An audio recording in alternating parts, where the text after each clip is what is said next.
ஷானவாஸுக்கு வந்து மக்கள் மத்தியில் ஒரு நல்ல செல்வாக்கு இருக்கு இல்லையா சார்?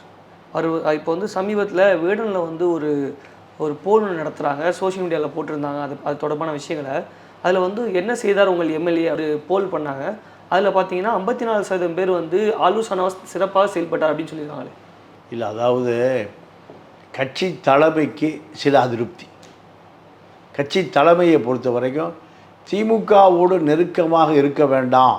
நீங்கள் ஸ்டாலின் ஒரு முறை துபாய் போனார். துபாய்க்கு இவரும்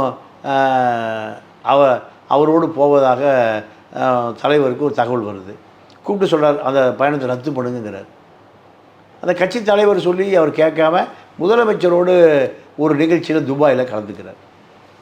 அப்போ கட்சி கட்டளைக்கு மீறிய செயல்தானே. கட்சி தலைமை முதல்ல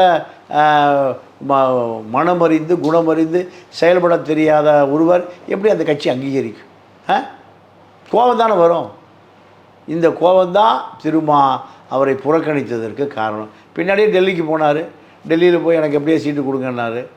இல்லை, நான் தொடர்ச்சியாக உங்களுக்கு கொடுக்க முடியாது, வேறொரு முஸ்லீம் சிறுபான்மையை சேர்ந்த ஒருவருக்கு நான் சீட்டு கொடுக்கணும். இந்த முடிவுக்கு அவர் ஏன் வந்தார்? அவருடைய நன்மதிப்பை பெறவில்லை. கட்சி தலைமை முதல்ல நம்பிக்கையாக இருந்தால் தான் அடுத்த சீட்டு கொடுப்பாங்க.